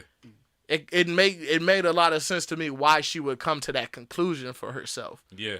when she's doing all. Like I said, she's into the chakras. Like she Right, knows right. all of them, all Yeah. 7 of the main ones anyway. Because some people say there's 32, some people say there's 12, Yeah. but There's she an- knows the main 7. She knows all about the stones and crystals. Yeah. She's big and knows all about manifesting, and this is how she's like part of the belief system she created. Like I said, I can't explain the whole thing because there was some other stuff she said that I'm I with could you, not man. even try to explain. I'm with you. There's an unexplained story that I have that I witnessed personally in regards to chakra, where I witnessed it during my cancer recovery. I'm gonna explain that. I just don't want to. I want to first ask the Trill about his trip story as a sober guy, but then I want to get back into my chakra experience where someone pretty much took pain away from me and transferred it to themselves as a fact. But anyway, I'm gonna get into. You can't prove it. It's like no. Go ahead. But yeah, Trey. All right. Yeah. So it was my birthday like a few years ago. I was staying with my cousins. Nobody had like really remembered. I did have enough to get a bottle, but I didn't drink it when I got home. I got home and there was an eviction notice on the door, and I was stressed. So I just sat down. There was nobody in the house, and I crossed my legs and I placed my fingers together on specific pressure points. If you do this, you'll start to feel your blood going through your body. It'll start to feel like it's going from your heart into your left hand, through your right hand, and then through the rest of your body, and then back again. It produces a very relaxing effect. So I did that, and I breathed for probably about 5 minutes. And all of a sudden, I was yanked out of the house. I was moving away from Earth. I saw planets, I saw stars, I saw false color images of galaxies, I saw nebulas. And I knew that there was something behind me. There was like this white wall behind me. and I wasn't afraid to go beyond that white wall. Whatever it was, I don't know. Edge of the universe, what have you? Who knows? But a an ambulance rode past, and I wasn't able to block out the ambient noise, and then I was like right back in that house, sitting by myself, lotus position. Yeah. That's crazy. And I was I was sober. No drinks at all. Yeah, no drinks at all. Oh wow. Yeah. But drinking doesn't make you hallucinate. So. Yeah, I know. Yeah. But that's crazy. Now, I so wholeheartedly believe in a connection that we have the power to do, all of us in this room, if we train enough. But even the conscious feeling of the description of the route that your blood flow took, we could consciously feel that, man. We really could consciously, if we concentrate and work on it, we can start feeling the blood within our body. It just takes work. You know what I'm saying? And that's what I'm saying. You could find out whatever you find out on trips sober. It just takes a longer time. Yeah. But yeah, the way I can relate to your story is when the Simons brought you back kind of to earth. When I was doing ketamine and I felt like a journey outside of the world. When I opened my eyes, it brought me back, and I could feel what I felt like was the energy saying, "Why in the heck would you open your eyes, dude? You're confusing yourself." And I purposely did it so I could come back and check on my body, and then return back to wherever I ventured off to, which is an amazing experience. So I do believe that, I almost believe that this is a joke. I believe that this is a freaking joke, and I believe that ultimately some people, just like anything, they got... Call my podcast a joke again. You know what I'm saying?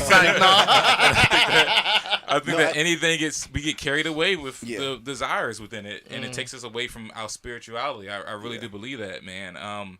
Shoot, man, Dame Dash, I recently seen an interview with, he said that's why his name is Dame Dash, because the dash is this form of life. He says that as soon as you're born, you're dead. And after you die, you're back alive.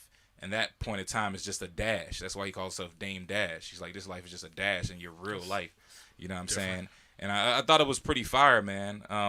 Back to the chakras, I want to explain this story really quick. I won't make it too long-winded. But when I was recovering from cancer, I was living with my holistic doctor, Miss Wendy Fulford in Philadelphia. Long story short. What kind of cancer was it? Say it again. What kind of cancer was it? It was Burkitt lymphoma. Oh yeah, you probably missed that whole wave. I had no idea. Yeah, you missed that whole wave. Okay, yeah, man. I haven't seen you in like 10 years. Yeah, exactly. Yeah, you're right. He was like, niggas gone through cancer and anything like that. Niggas. Anyway, he was in the gang too. Yeah. You'd be surprised. So So I was living with her in order to get better, because I wasn't going with medical doctors. They pretty much said it was over after 3 months. You know what I'm saying? And so I lived with her so she could get me better and prep me for like chemo. Long story short, my back was in and out, feeling bad. It was another regular day. My back started hurting again because it attacked my left iliac. All right. What's the iliac? Iliac's like your left upper hip bone. Okay, you know what I'm saying? just say that next time. Yeah, and so I mean that's just what I'm repeating what the doctors are. All right, so it's just like ingrained in my, you know. Because I'm doctor stupid, like I'm medical stupid. No, but that is an abnormal word. It's an abnormal word. You're right. So anyway, so she started rubbing my feet because she studied iridology and the study of like the foot, and just like the Chinese or Asians, they believe that each foot is attached to an organ of yours. I have a strong belief in that too. So she said, "Where's the pain?" So you experienced it. And and she started rubbing the foot thing that reflected my left hip, and it felt better, and it felt better, and it felt better. And not only that, she kept rubbing it, and then it was like a sharp scream she did. I lie to you not. She's had a sharp scream, and she started reaching for her back. It was like, ah. At this point, I thought she was just trolling. I really thought she was spraying the plank on me.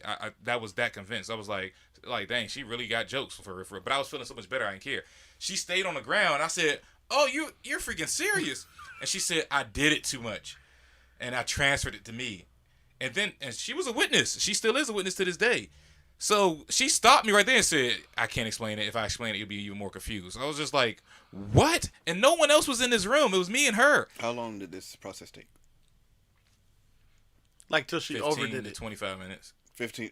Like I thought that you were explaining someone that you went to like for months on end. Oh no, he I stayed lived with her. I lived with her. Yeah, Yeah, he and- was with her for a long time. Yeah, I stayed with her for 2 to 3 months, and periodically I would have these pains in which she would try to suppress the pains. Oh, okay. So this was another one of those episodes.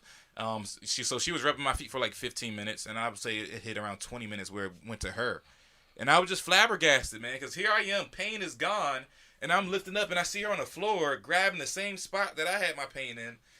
See, that goes It would be back hard to to- convince me that crap isn't. That goes back to everything being connected, though.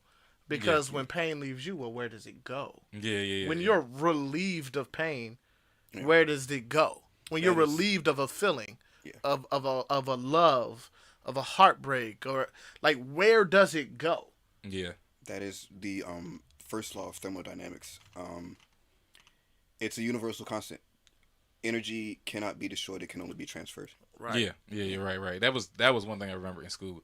You know what I'm saying? They had the little Not the candle stomach is example. Yeah, So they what- blew out the what is candle and they your- saw the smoke come up and crap. What is your measurement of energy, though? It could be love, it could be feelings, it could be spirituality. Yeah. So I'm not opposed to those ideas at all. Yeah. so.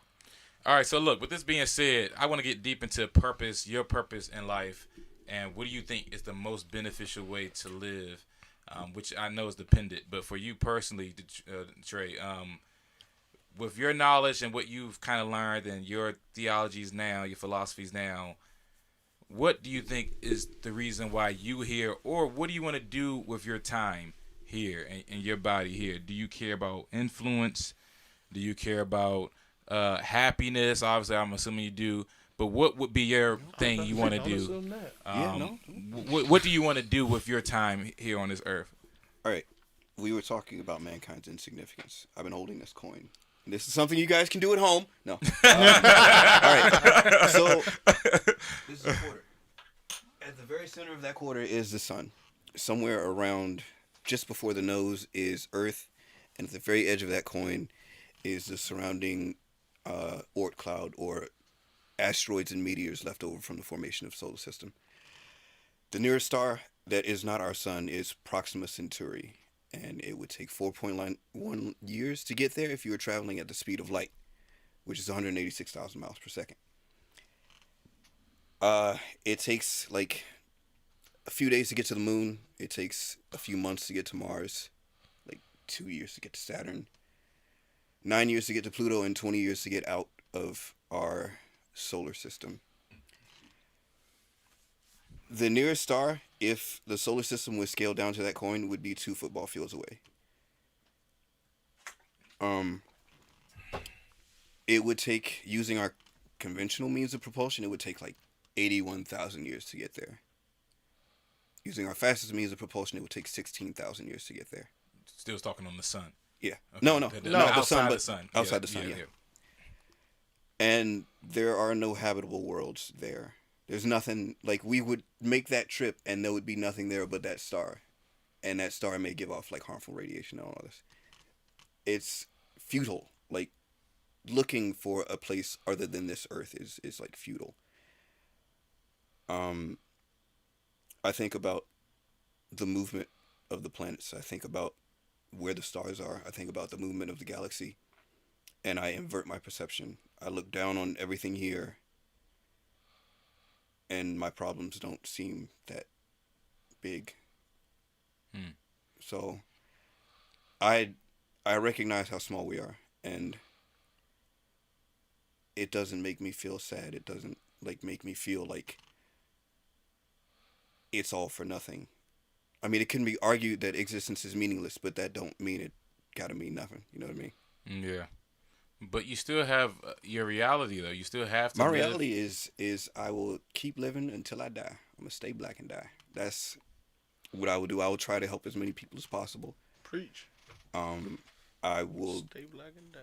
I will just do my best to not ruin the experience for anyone else and teach and learn from others. That's the only thing I think we can do as people. The only thing that we can really leave behind are the connections that we made with other people.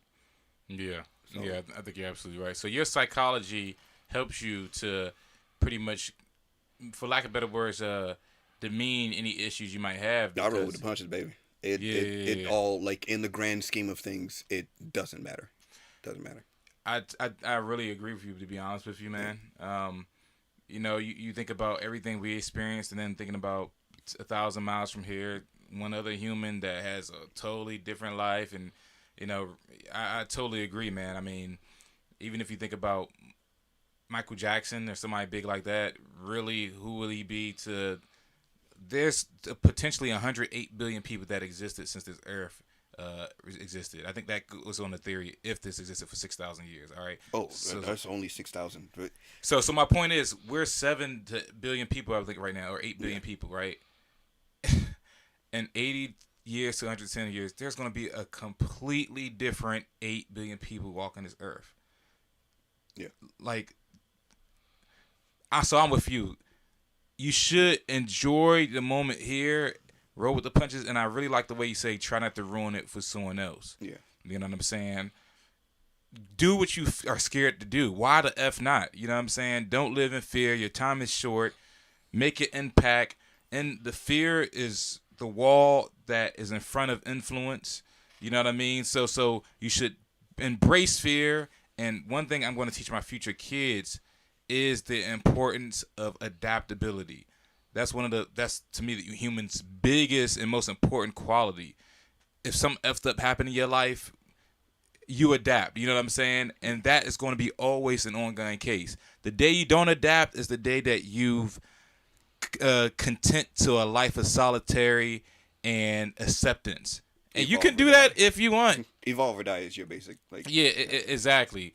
What about your theories on potential life after death? I know we don't really know definitely, but what would you want to happen, and what do you think is realistic? I think we only get the one go of it. I think that that once we die, that's it. We just get the one life, and I think that death, by definition, would be the opposite of, and that's what we learned as witnesses. But I think it's just inactivity. I think that you're here for as long as you are, and once it's over, it's over. Do you think there's some type of consciousness after this at all? I don't think so. I think that whatever may be consciousness would just get absorbed into the earth, as we were talking about earlier. Mm-hmm. And that takes on whatever form it does after us. Mm-hmm. That's what I think. It could feed new life, but it's not your new life. Yeah, pretty much. Mm-hmm. Reincarnation on a very different level. Yeah. Yeah. Something that we probably just can't comprehend. We have no baseline to compare it to. It's way simpler than we've been talking about the whole night. Yeah, it's much simpler than what every religion teaches and all of that stuff. Like when you talk about his thoughts that basically when we die, we just become fertilizer. Mm-hmm. Which, I mean, it's true. Like, you can literally fertilize the earth with dead corpses. Yeah. Well, I'll tell you what, that's depressing as crap. That's not depressing. It breathes new life. Yeah, why? How is new life depressing? Why we need to live forever? Unconscious of the next life is depressing to me. That comes from mankind's need to live forever. Exactly. Put it this way. You're telling us right now that hearing that when you die, you're gone. That's depressing to you. Why? Because you don't want to die. You want to believe that you can do more beyond. Yeah. You want to believe that your purpose or you're destined for something so much more than the life you live. Yeah. But the life you live is all you know. Right. And the life we live is all anyone can prove. Yeah. Nobody has ever been able to prove that we do more beyond. Right. Now, you have all these instances where some people say they've seen demons and all of this other stuff. But when it comes down to it, there are other people who have theories that dispel those situations. Yeah. So, just like he said, and you got to remember, as much as you are growing and learning into yourself, you have to remember that for the past 30 years of your life, you've been taught one thing. Yeah. And conditioned to believe one thing. Mm-hmm. So once you've had that taste of, ooh, I can't wait for the next life, now you don't want to let it go. Now it's depressing to let it go. Yeah, we were taught that we were going to live forever. But who were you taught that by? But who taught you that? Living forever though, like even the next life, next life. And I get that. You know what I'm saying? Even a spirit beyond. Uh-oh. And I get what you're saying. You know what I'm saying? But everything that you were taught was taught to you by somebody who also just didn't want to die, who couldn't fathom dying. sure. Yeah. They didn't want to because you got to remember, you were taught it from your parents or from whoever, right? But you got to go back to who originally taught it in the first place. Yeah. That person was prominent and powerful. There's a quote I have Of about course they don't want to die. So they're going to come up with a reason to believe that they're going to live forever. Yeah. And then they notice how much more power it gives them because people are following them now because this person has this crazy thought that, oh, but it has to be true because I don't want to die either. Me. I can do this. I can live too. I can do that. It's all everything that we're taught came from somebody who wanted praise or power. Yeah. Even if you believe in Christianity, Yeah. or any religion, any Islam, it doesn't matter. The basis, even if you believe in that creator, based on all the religion that you're taught, was created you to praise him. Mm-hmm. He wanted power and adoration. Yeah. Let me, with that being said, let me ask that, and thanks for all the comments, Essence, Crystal, Josh. We really appreciate your participation. This is humbling because our podcast is getting to a point where we're not going to be able to acknowledge all the comments. I know, but we got to hit as many as we can, but be conscious of the time look, that I'm we're happy going. about that. That's a good sign. Shout out to Trey with the subject, too. I don't think many people ideally want to die, but being a now doesn't mean it will prevent the inevitable. Yeah, absolutely. Yeah. But we got to talk about how many comments. This is great stuff. Yeah. But look, let me ask y'all this, man. Okay, what's up? Let me finish, too. What's up with the ghost? The reason why I asked that, F the shows. I've talked to people personally. I had a coworker that was obsessed with ghost spots. He even showed me, not video, but audio of one of his ghost trips where the ghost was talking to his friends. And the friends later on said, yo, who was that talking? And it was like, we don't know.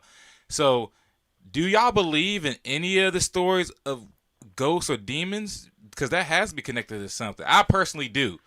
I don't know about ghosts where it's faking like your grandma or nothing like that. Yeah. But I believe in spirits effing with us. No, you go ahead first. I'll go after. I am not a superstitious person, but I do think that there are things that we don't understand completely when it comes to that particular aspect of life or those particular phenomena.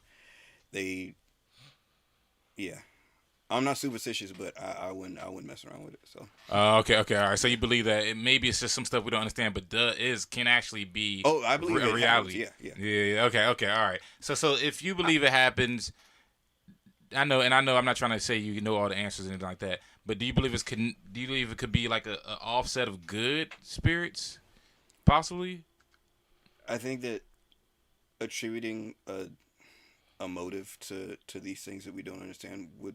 Like when we were talking about God earlier. Oh, okay. So you're such a humble guy, though. Yeah. I like the way I like how open you are when you answer it. But go ahead. Yeah, attributing a motive to it is such a human conceit. It's something that we have to do in order for it to become more palpable for us. Yeah. When this being could be inhuman and its thoughts and processes and goals are like completely incomprehensible. So yeah. What about you? So I believe in I believe spirits are real. I believe that and crazy things can happen. A lot of people, and this is something real, like a lot of people believe in good and evil. So they're evil spirits and then they're good spirits. They're positive spirits and there's negative spirit. Whatever the contrast you want to title it, put a title on it. But in reality, all of that is based on what us as humans what we're project as good and bad. Yeah. Because in reality, who's to say that death is bad? Yeah. But a human that doesn't want to die. Yeah.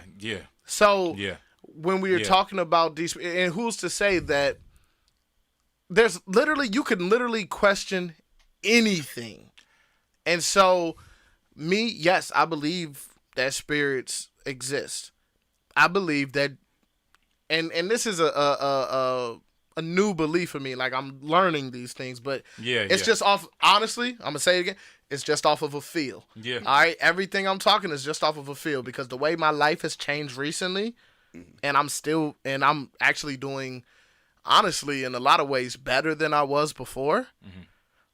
And It's because you have a belief system that works for you. so check this out because yes, I do have a belief system that works for me, but my belief system is not believing in a belief system type If of, it you know works, what I'm it works. saying? No, I know Yeah. exactly what you mean. But So, if like, it works, it works. I mean, Yeah, I feel like I don't feel like any religion inherently is right. Yeah. But I don't feel like any religion can be proven wrong. And when I say that, this is what I mean. You can take something from every religion and you can put them all together. And when you talk about it, it's going to come up with, it's going to sound so spiritual that you're going to be like, yeah, there's no way this is not true. Right? Yeah. But it's when you got the organization attached to it, the Baptist, the church, the witness, the Islam, when you attach those things to it, and then you put people in power, now automatically it's corrupt, no matter what. Yeah, I feel When you. a human is put in power, everything is corrupt. Yeah. So what I believe really stems from everything being connected. Energies, spirits are real, yes, but I don't think that necessarily means off bat that spirits are here to torment you or anything like that. Like they're negative spirits here to torment you. I believe what you get is what you are inside. Whether you want to believe it or not. I believe if you see a bad spirit, if it's an evil spirit tormenting you, you're probably tormenting yourself. That's why I want. You're to avoid, projecting. Like, yeah, that's why I want to avoid tripping because my mind is too. It moves too quickly and like it could lead you down a dark. Yeah. Dag, man. it just like if I see all the stuff that I see off the sober, then And see, that's why when you said what you said made so much sense to me when you were talking about tripping, because I really believe that if you're a negative person and you're mad all the time, angry all the time, want to argue all the time, well, if you come into encounter a demon, you're putting a mirror in front of your spirit, in front of what you have inside. Yeah. So you feel tormented. You're tormenting yourself. And it shows you what you need to grow on. Yeah. It shows you how you need to improve if you don't like it. It's a difference if you like it. It's a multiplied dream. You know what I'm saying? It's a multiplied dream. It's like a dream on crack. You know, when you think about something in a dream, the crap is going to happen. When you say, oh, I hope this don't happen, this is going to happen. And when you trip, your trip says, for example, yeah, you feel like you're ugly. You feel like you're ugly. You're kind of ugly. Like, are you okay with being ugly? And it's kind of like, if you dare say, I'm not ugly, it's over. But if you say, yes, I am ugly, but, oh, and then it says, yeah, you are ugly, but you're this too, then that's when the recovery happens. It could be that, or it could say, you don't like your mom. So, so question real quick. Yeah. Because I like the ugly one. It's a good one. But it also makes me think this, okay? If beauty is in the eye of the beholder, then when you're saying you're ugly and when you accept being ugly, it's because you, inside yourself, in your eye, that's what I'm saying. You're ugly. Yeah. But you might not really be ugly. Some people, we all can agree, unilaterally are ugly. Yeah, light speed ugly. Yeah, But outside of those, like unequivocal ugly people, it's hard to really point down and say, nah, nigga, you ugly. No, that's all and subjective. it be like legitimate. That's just what I think. Right. And then you got a girl coming over on the other way saying, nah, that nigga handsome. But we have a friend like that. I know, but that was just like my first example. But I'm saying because I believe that somebody actually has had that experience. Yeah. If you can think of it, somebody probably had that experience before. Yeah. And so that's why I asked the question, like, So how does that work then? Is it Yeah. and Wait, it kind of hold on. lines up with what I was saying is in what you see in yourself. I'm just trying to paint the concept of the mirror of the trip, man. It could be, and I'd use Yeah, that no, that's example. what I'm saying. It's you're mirroring what you have inside already. Yeah. Okay. I mean, it could be something like your relationship with your brother or your mom or your dad. You know what I'm saying? It could be whatever. If you are not willing to acknowledge it, it's going to torture you. But if you are, it's going to hurt, which the hurt is inevitable before you heal. So that's the good thing about the trips. But I totally agree with the reflection thing. One thing I like what you said, I want to bring up to the point, and then I'm going to just ask one final question. I like when you said death doesn't necessarily mean it can't necessarily be a bad thing. And that's why I personally, I've been saying that all night. and I guess you put it in layman's terms for I me. said it a little different. But this is, and I'm not judging anybody. Trust me, guys, I'm not. But that's why I think, for me personally, honestly, I just think suicide is a cheat code because I believe that kind of the goal could be looked at for death. Honestly, all of us are here involuntarily. All of us are here involuntarily. It could be a punishment on the other side. It could be like, oh, that was a punishment the whole time. Rod Wave said we probably in hell already. Our dumb asses ain't knowing. Everybody kissing ass to get to heaven and ain't going. And so yes, that's why that's one of my biggest fears is like the suicide joint because like I Now really you don't want to making scare me- anybody. I don't want to scare anybody. Now you're making me regret not doing it. I didn't want to. Like, I don't want to go too far into the subject without revealing a little too much about myself. But Alan Watts is a philosopher who said that the only true philosophical problem of existence is whether to kill yourself or not.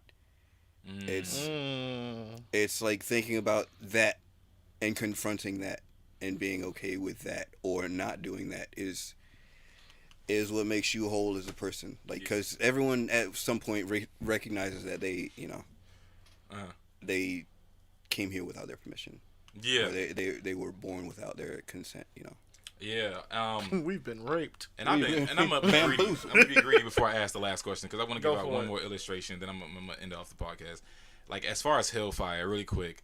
Someone had an illustration and they said hellfire is like going to a homeless man, take him in your house, give him a shower, food, and everything like that, and saying, "Yo, if you don't obey me, then I'm not going to return to you where you are. I'm going to take off your clothes, strip you, and beat you every day of your life. Of the rest what I'm saying? for all eternity. Yeah, I like that a lot because it's like, yeah, Absolutely, wouldn't you want to eternity. just return to being a homeless person? Like, I didn't ask for you to take me in. Like, That's why hellfire to Yeah. me is so illogical. I can't. there's some churches now. The big They still churches do are. it. They still do it. They still do it, but they're, to me, from what I read, it was surface level. More and more are saying like, yeah, that's not a thing. Really? You know what I'm saying? Yeah, because it's not popular. Personally, I don't think there's any combination of things a single person can do in one lifetime that would warrant an eternity of punishment. Like not Thank just you. punishment, not just punishment, but like torment. Yes. Yeah, exactly. Yes. Yeah. Eternity. No. Yeah, I feel you. Man. I'm telling you, In it essence, I was see your a comments. too. way to gain power and to keep it. Oh yeah, you keep them scared. People are going to leave if they are just going through life and they say, "Oh, yeah, I mean, he's right about this, and this, but I mean, I did it this way and it still worked." Yeah. Then it's like, damn, how do I keep them here? Yeah, They figured out that there's other ways to do things in life. Yeah. You're gonna die. Yeah. No, exactly. no, you're Not gonna just burn. die. Yeah, forever. You know what I'm saying? All right, so look, I'm gonna wrap this up with one more question. I love this topic. And I want to start with Austin because I think the trail already touched on it. First of all, God dang, I love this conversation, man. Thanks, you guys. You guys are fire. Yeah, this has been a great I pod. would like to come back. There's just actually. so many You're freaking definitely quotables coming back in this, because podcast. we did not cover God, aliens, in the universe well enough in Yeah. just this Yeah, short time yeah, that we yeah, had. for I sure. didn't get We to half. definitely got gotta do a my part two. God, man. Part Yeah, two we gotta is do part definitely two. coming. I would like Yeah, to we gotta skip the intros next time. Like, go Right, straight and into just it. get straight Straight into it. Alright, Okay, yeah. so Austin, as far as the universe and your existence is concerned, what do you want to use? What do you want to do with the rest of your time on this earth? So, another Rod Wave bar. I love Rod Wave, by the way. Another Rod Wave. He was saying, he said, I think it's crazy that from the moment you're born, you only know what someone taught you. Yeah. You only know what someone taught you. So what that means is the impact of what you teach that next person in line to spend their next 80 to 110 years is crucial. So think about what you were taught, because nobody, I'm not going to say nobody, because I'm sure there are people that have been, but most people aren't taught what they would teach themselves if they could rewind and make their world what they want it to be. Yeah. So I think the key is not to teach what you were taught, not to teach what you wish you were taught. I don't even think that's the key. I think the key is to teach, to search for yourself from day one. Only thing you need me to teach you is how to navigate the bull that comes with being alive. And when I say that, your taxes, you get a job that you'll feel that you'll love, but that start working on what you love early, so that if it's something that doesn't make a lot of money, if you become the expert in it, you can make a lot of money. Credit score. Like, you know what I'm saying? Like, all I need to teach you is what you need to survive while you dig and find what you want your life to mean or your life to be about. It's not up to me to teach you some this is the way of that you handle when this happens or that happens. No, look, this is how you do your taxes. This is how you make money. This is how you pay your bills. This is how you take care of them. This is how you love. I feel like you could teach how to love in the right way. If you teach, I feel like you could teach true love and affection and kindness. You know, you can pull up examples of that and teach that. So you would instill love and kindness.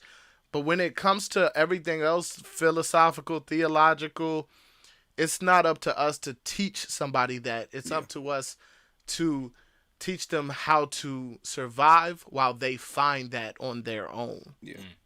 And so another thing I heard was every day you live, you write in your eulogy. Yep. And so I'm trying to write my eulogy to say what I wanted to say, not what somebody wants to say for me when I'm dead. Yeah. So that's what I'm doing. Yeah. And I feel like it's so important to teach whoever coming up next, help anybody that wants to reach a dream, help them reach that dream. Yeah. Help kids be kids for as long as they can be. Because the second you lose your drive and your dreams and your emotion and your spirit, that's when you become an adult. Yeah. An adult. That's why everybody says adulting is ghetto. Adulting is trash. Nobody needs to be an adult. You be a child for the rest of your life, because children is where love, happiness, dreams, passion is the most pure. Mm-hmm. So help that person be a kid all their life, but have the skills to navigate the adult world. You feel me? Yeah. That's my thing. I kind of went on longer than I wanted to. Way better than mine, but that was well said. Yeah, man. facts. I mean, shoot, I'm gonna have to follow him with mine. But no, absolutely. I really like what Trey said. Look, man. We are here. We're existing as of now. I think it is very important to first not get in the way of ruining other people's experience. Spread love. Be objective.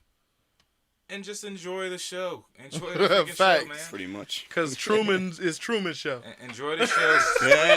Spread love. Have fun. Have a nice life. Like when I say that, I mean that in a have a nice day. Like, have a nice life. Yeah. Like, in a good way. There ain't no sarcasm behind that sentence. Just say. I believe that influence. I think influence is very important too. I think that I want to leave with the maximum amount of influence. Just because I believe there's more giving than receiving. That's for me. But yeah, other than that, enjoy your time here, guys. Spread love. Do your thing. And I'll see you never. Yeah, dang, I tried to get on something really cool. But yeah. Look, guys, nice this try. is episode 13, man.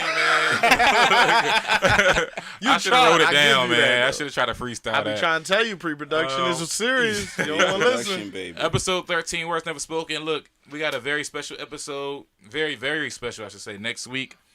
We're going to light it on fire. I'm not going to make any announcements to the guests, but we'll see when we see. And y'all stay tuned, man. Y'all stay tuned. Much appreciation to Trey, who's going to be another guest in the future. I'm just want to stamp that. Austin holding it down. We're doing part 2. Shout out to the cameo of my brother. This was my younger brother that y'all saw next to me. happening? I forgot about And yeah, we're going to stop the streaming here. We appreciate the comments and y'all tuning in. Shout out to Essence, Sly, Imani, Crystal, Josh, Amanda, and anybody else and Enzo. But yeah, we're out of here. We're about to stop the podcast now. Hey. We're out. Yeah, hey, look, everybody on YouTube, please like, comment, and subscribe. And anywhere else, share it with your friends. Come back next Tuesday for another great conversation. Come back Friday on these same channels for BNY Network. And man, y'all have a great day. Like Todd said, y'all have a great life, and we mean that sincerely. It's one love, words never spoken.